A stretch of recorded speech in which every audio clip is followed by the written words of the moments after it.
วัสดีค่ะเรามาต่อที่ดอกอินทนิล EP ที่3เลยนะคะหลังจากที่เราได้ถักความยาวเสื้อเป็นจำนวน5ช่วงดอก1 2 3 4 5ต่อไปแถวที่6เราจะถักความยาวเป็นแถวสุดท้ายนะคะก็จะตกถึงช่วงประมาณเลยสะโพกขึ้นมานิดนึงอะค่ะเราจะทำการเปลี่ยนหัวเข็ม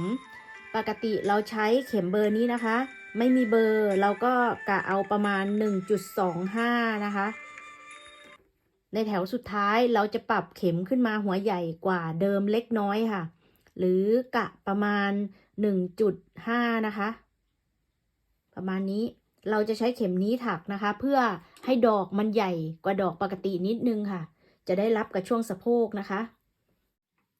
นี่นะคะดอกที่เราถักจากเข็มหัวใหญ่ก็จะมีขนาดที่ใหญ่ขึ้นมากว่าดอกในตัวเสื้อขึ้นมาเล็กน้อยนะคะให้เราถักครบทุกดอกวนรอบจนจบแถวที่6เดี๋ยวเรามาดูตอนเสร็จเรียบร้อยค่ะ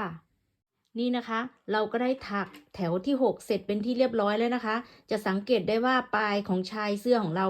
จะบานออกเล็กน้อยค่ะตรงนี้ก็จะตกถึงช่วงใกล้ๆสะโพกพอดีนะคะเข็มหัวใหญ่เราก็จะได้ดอกที่ใหญ่กว่าดอกปกติตรงตัวเสื้อขึ้นมาเล็กน้อยเราจะใช้เข็มหัวใหญ่โดยเฉพาะแค่แถวสุดท้ายของชายเสื้อนะคะต่อไปเราจะสลับมาใช้เข็มแบบเดียวกับตัวเสื้อนะคะทีนี้เราจะไม่เปลี่ยนเข็มแล้วนะคะในแถวต่อไปเราจะเริ่มถักตั้งแต่แถวนี้ขึ้นไปถึงคอเสื้อนะคะเราจะเริ่มถักจากจุดนี้นะเราจะใช้2จุดหรือ2กีบนี้ในการเชื่อมก่อนอื่นเราจะหมุนงานเราหมุนงานมาแล้วตรงช่วงนี้คือช่วงหน้าอกใช่ไหมคะต่อไปเราจะถักดอกแล้วก็วางตรงลงตรงจุดนี้นะคะให้มันเยื้องๆเราจะใช้2กีบนี้ในการเชื่อมกีบนี้มันถูกเชื่อมไปแล้วเห็นไหมคะ2จุดเราจะเว้น1จุดแล้วก็จะเชื่อม2จุดถัดมากีบนี้ก็จะเหลือ1จุดแล้วก็ข้ามมาถักกีบนี้เว้น1จุดแล้วก็เชื่อมเข้าไปจุดที่2จุดที่3ทีนี้ก็จะเหลือ4จุดตรงนี้นะคะเรากลับมาใช้เข็มเล็กในการถักนะคะเราถักออกมา4กีบเต็มพอกีบที่5เราถักถึงหลักที่4พอหลักที่5เราจะเอาไปเชื่อมจุดที่กำหนดเมื่อกี้นะคะเราก็จะถักโซ่1วิธีเชื่อมก็เหมือนกันทั้งตัวเลยนะคะหยิบจุดที่เรากำหนดขึ้นมาเห็นไหมคะมันถูกเชื่อมเข้าไปแล้ว2จุดให้เราเว้น1จุดเราจะเชื่อมจุดนี้กับจุดนี้ค่ะ x โซ่1แล้วก็มา x ลงหลักเมื่อกี้พอ2คอโซ่1แล้วก็ x ลงในหลักถัดไปโซ่1แล้วก็ x ลงหลักเมื่อกี้หลักสุดท้ายหลักที่7แล้วก็ถักเต็มเลยค่ะด้วยโซ่3 x ลงหลักเดิมจบกลีบนี้ด้วยโซ่1แล้วก็ปัก x ลงบนหลักที่5นี้นะคะกลีบที่5จะเชื่อมเข้าไปแค่2จุดตรงนี้ก็จะเหลือ1จุดกลีบนี้เราก็จะเหลือ1จุดเช่นกันมันจะตรงกันนะคะต่อไปกลีบสุดท้ายโซ่1พอ2คอปลดหมดเลยโซ่3ทำตุ่มออกมาก่อน1หลักแล้วก็เอาหลักถัดไปเชื่อมกับจุดที่2ที่3อันนี้ก็จะถูกเว้น1หลักเหมือนเดิมหลักที่2โซ่1แล้วก็เอาไปเชื่อมกับกลีบถัดไปอย่าลืมว่าเว้น1จุดแล้วก็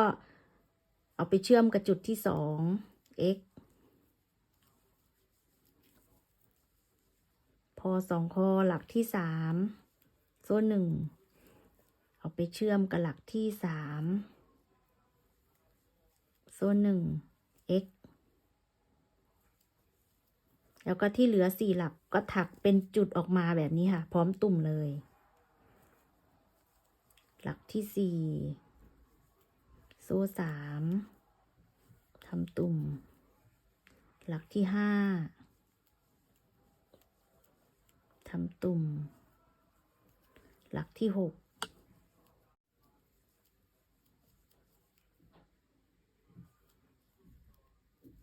หลัก สุดท้ายหลักที่7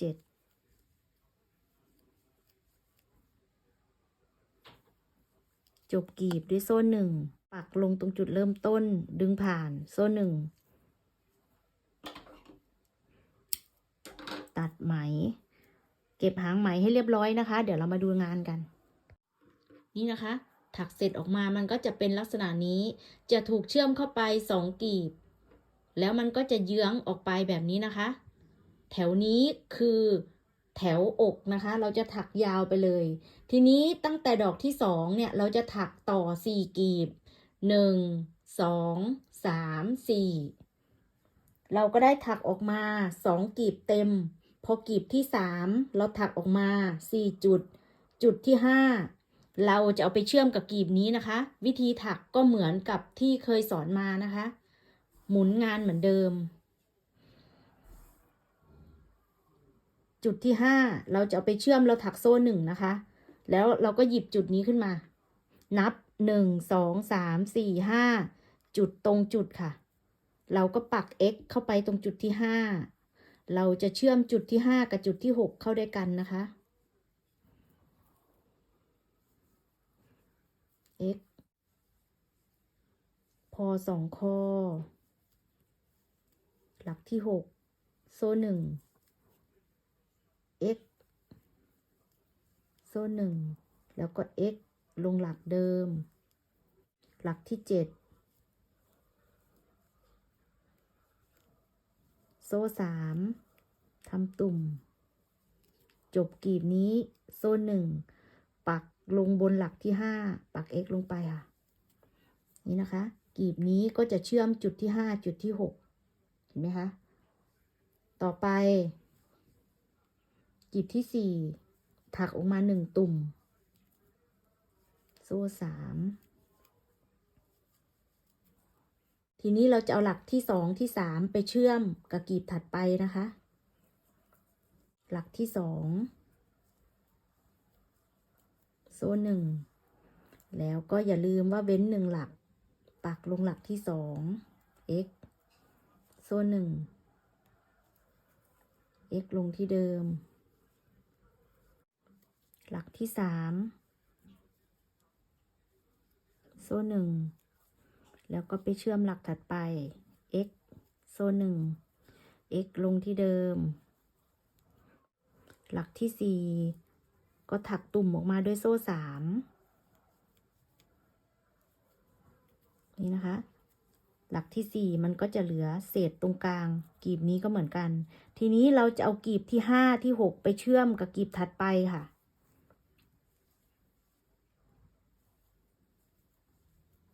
กลีบที่5โซ่1เอาไปเชื่อมกับกลีบถัดไปก็อย่าลืมเว้น1ตุ่ม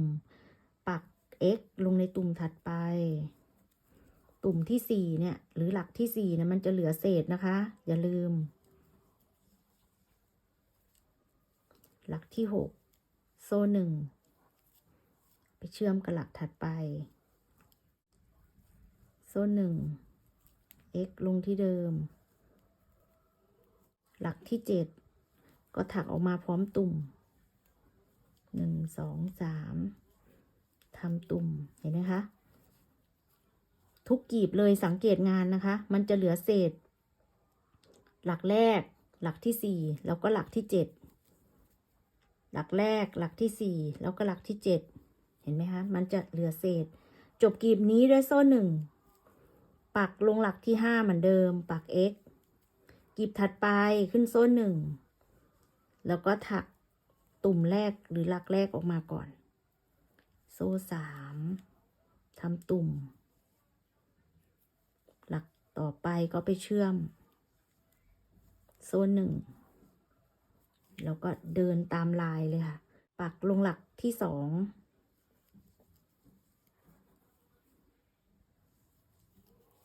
หลักที่3เราก็ไปเชื่อมโซ่1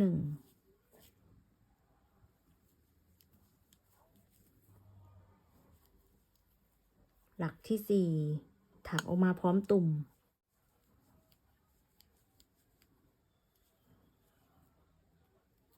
หลักที่5เอาไปเชื่อม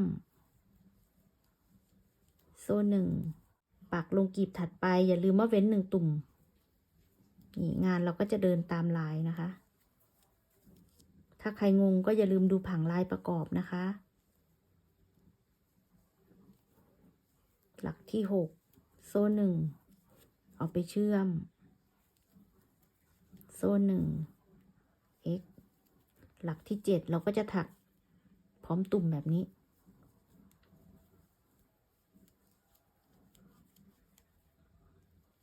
จบกลีบนี้ด้วยโซ่หนึ่งปักลงบนหลักที่5 1 2 3 4 5ปัก x ลงไป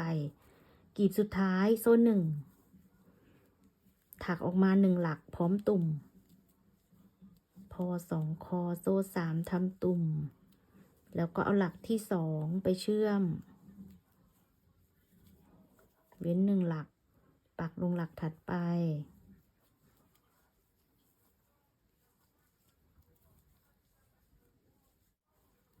หลักที่3โซ่หนึ่งเอาไปเชื่อมนี่นะคะทีนี้อีก4 หลักก็ถักพร้อมตุ่มเลยจนจบกลีบนี้หลักที่4หลักที่5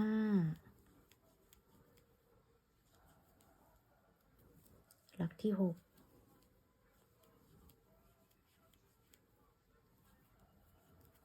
หลักที่7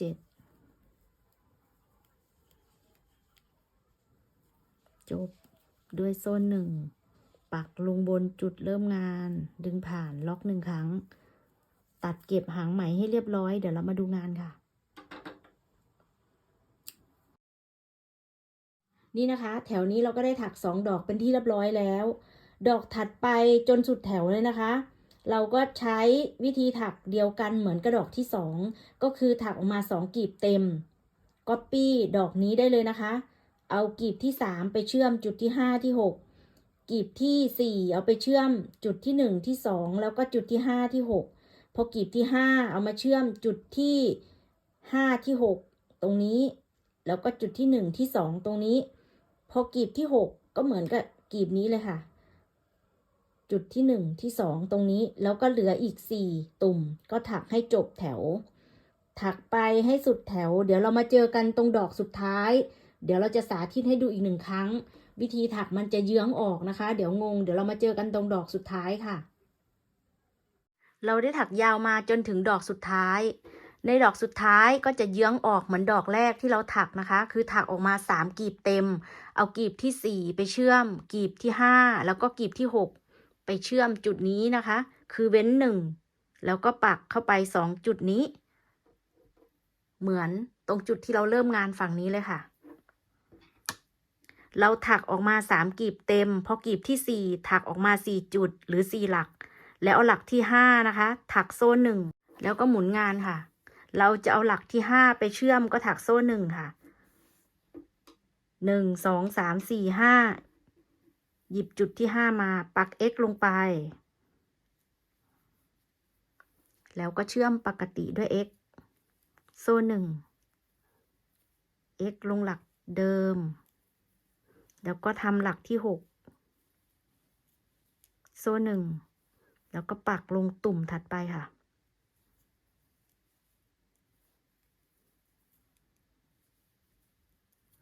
หลักที่7ก็ถักออกมาพร้อมตุ่ม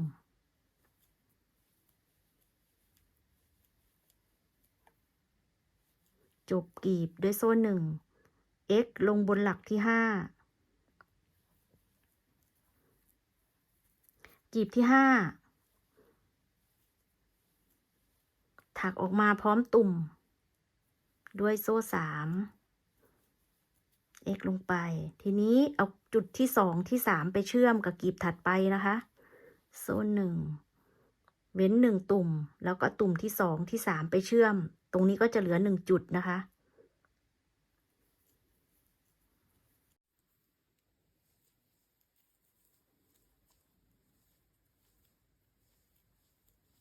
หลักที่3เอาไปเชื่อม x โซ่1 x ลงที่เดิม แล้วก็หลักที่ 4ก็ถักออกมาพร้อมตุ่มโซ่3ทำตุ่มพอหลักที่ 5เราก็จะข้ามไปกลีบถัดไปนะคะคือเว้น1ตุ่มเอาหลักที่ 5 ที่ 6ไปเชื่อมตรงริมก็จะเหลือ1ตุ่มหลักที่ 5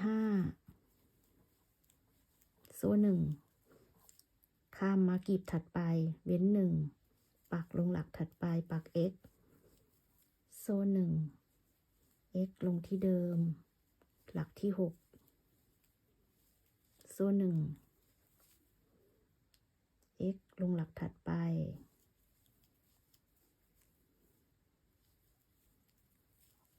หลักที่ 7ก็ถักออกมาพร้อมตุ่มด้วยโซ่3จบกลีบด้วยโซ่1 2 3 4 5 x ลงบนหลักที่ 5กลีบสุดท้ายโซ่1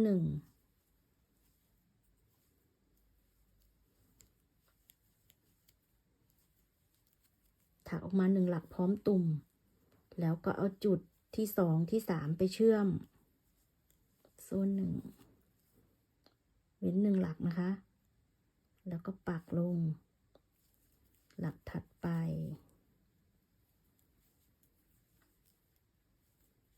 หลักที่3โซ่1 x ลงหลักถัดไปโซ่1 x ลงที่เดิมแล้วก็ถัก4หลักที่เหลือพร้อมจบกลีบนี้หลักที่4หลักที่5หลักที่6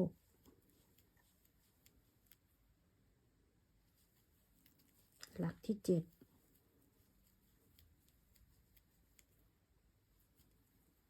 จบด้วยโซ่1ปักลงหลักถัดไปล็อก1ครั้งด้วยโซ่1ตัดเก็บหางไหมให้เรียบร้อยเดี๋ยวเรามาดูงานค่ะนี่นะคะเราก็ได้ถักแถวนี้เสร็จเป็นที่เรียบร้อยแล้วดอกแรกกับดอกสุดท้ายมันจะเยื้องออกด้านข้างแบบนี้นะในแถวนี้เราจะได้ทั้งหมด8ดอกค่ะในแถวต่อไปเราก็จะถักเหมือนแถวเมื่อกี้ค่ะคือถักออกมา4กลีบเต็มเอากลีบที่5นะคะตรงจุดที่5เนี่ยเอาไปเชื่อมกับจุดนี้จุดที่5เหมือนกันเชื่อม2จุดวิธีถักก็เหมือนกันกับแถวนี้เลยแล้วก็กลีบที่6ก็เอามาเชื่อมกับจุดที่2จุดที่3แบบนี้นะคะแล้วก็ในดอกต่อๆไปก็ถักออกมา2กลีบเต็มเอากลีบที่3ที่4ที่5ที่6ไปเชื่อมเหมือนกันทุกประการนะคะถักไปจนถึงดอกสุดท้ายดอกที่9ก็จะเยื้องออกวิธีถักก็เหมือนดอกเมื่อกี้คือถักออกมา3กลีบเต็มแล้วก็เอากลีบที่4ที่5ที่6ไปเชื่อมกับจุดนี้นะคะถักให้ครบทั้ง9ดอกเดี๋ยวเรามาดูตอนเราได้ครบทั้ง9ดอกเสร็จเป็นที่เรียบร้อยแล้วค่ะเราก็ได้ถักแถวที่2ตรงช่วงอกขึ้นไปหาคอนะคะครบทั้ง9ดอกเป็นที่เรียบร้อยด้านข้างก็จะเยื้องออกแบบนี้นะคะทั้ง2ฝั่งเลยต่อไปแถวที่3นะคะเราก็จะถักเหมือน2แถวที่ผ่านมาก็คือจะเชื่อมเข้าไป1กลีบ2กลีบตรงนี้นะคะเราถักออกมา4กลีบเต็มพอกลีบที่5เราถักออกมา4จุดหรือ4หลักพอหลักที่5เราก็จะเอาไปเชื่อมเหมือน2แถวที่ผ่านมาเลยนะคะก็คือเชื่อมจุดที่5ที่6แล้วก็กลีบสุดท้ายก็เชื่อมจุดที่2ที่3เข้าด้วยกันนะคะหลังจากนั้นดอกถัดมาก็เริ่มถักเชื่อม4จุดคือถักออกมา2กลีบเต็มแล้วเอากลีบที่3ที่4ที่5ที่6ไปเชื่อมเราจะถัก1ดอก2ดอกแล้วก็3ดอกนะคะในแถวที่3นี้ตรงช่วงรอบคอเราจะเริ่มเว้นช่องคอนะคะให้เราถัก1 2 3ดอกฝั่งนี้แล้วก็เว้น1 2 3 4เราจะเว้น4ช่องดอกแล้วก็จะมาเริ่มถักฝั่งนี้1 2 3ดอกนะคะจะได้ฝั่งละ3ดอกนั่นเองดอกสุดท้ายก็จะเยื้องออกไปค่ะให้ถักตามที่บอกเมื่อกี้นะคะเดี๋ยวเราจะมาดูว่าตอนเสร็จแล้วเป็นยังไง นี่นะคะ เราได้ถักเสร็จทั้งสองฝั่งเป็นที่เรียบร้อยแล้ว ข้างละ3 ดอกค่ะ ตรงนี้เป็นวงแขนของเราก็จะเยื้องออกทั้งสองข้าง ตรงนี้ที่เราเว้นไว้ก็จะเป็นช่องคอนะคะ ทั้งหมด4ช่วงดอกนั่นเอง ในแถวต่อไปจะเป็นแถวสุดท้าย ก็จะถักเหมือนแถวเมื่อกี้นะคะ เราจะวางแค่3 ดอก ดอกแรกเราถักออกมา4 กีบ เอากีบที่5ตรงหลักที่5ไปเชื่อมเหมือนกันนะคะกับแถวเมื่อกี้ กีบที่5กีบที่6เชื่อม พอดอกถัดมาเราก็ถักเหมือนดอกนี้เลยค่ะ ก็คือถักออกมา2 กีบเต็ม เอากีบที่3ที่4ที่5ที่6ไปเชื่อม แล้วดอกนี้ก็ทำเหมือนกันนะคะ ถัก1 2 3เป็นช่วงหัวไหล่ฝั่งนี้ เสร็จแล้วก็มาทำอีก3 ดอก1 2 3ของหัวไหล่ฝั่งนี้นะคะ ดอกตรงวงแขนมันก็จะเยื้องออกไปทั้ง2ฝั่งนะคะ ให้ถักให้เสร็จทั้ง2ข้าง เดี๋ยวเรามาดูตอนเราได้เสร็จทั้ง2ข้างแล้วค่ะ เราก็ได้ถักชิ้นหน้าเสร็จเป็นที่เรียบร้อยแล้วนะคะ ไหล่ซ้ายไหล่ขวา แล้วก็ช่องคอด้านหน้า มันจะแลดูกว้างนิดนึงนะคะ เพราะว่าเรายังถักไม่เสร็จ สำหรับคลิปนี้เพราะความยาวของคลิปจะได้ไม่ยาวเกิน เราขอจบไว้แค่นี้นะคะ ไว้ต่อกันใหม่ในดอกอินทนิล EP ที่4เราจะทำการพับตรงช่วงแถวสุดท้ายของไหล่แบบนี้นะคะ แล้วก็พลิกงานไปด้านหลัง แล้วก็ถักตรงช่วงด้านหลัง พร้อมกับการเก็บคอ ดูแล้วก็อย่าลืมกดไลค์เพื่อเป็นกำลังใจให้สาวนมนได้ทำคลิปดีๆมาแบ่งปันเพื่อนๆด้วยนะคะ ถ้าไม่เข้าใจตรงไหนก็สามารถคอมเมนต์ถามใต้คลิปได้ค่ะ ไว้เจอกันใหม่ใน EP ต่อไปสำหรับคลิปนี้ สวัสดีปีใหม่ค่ะ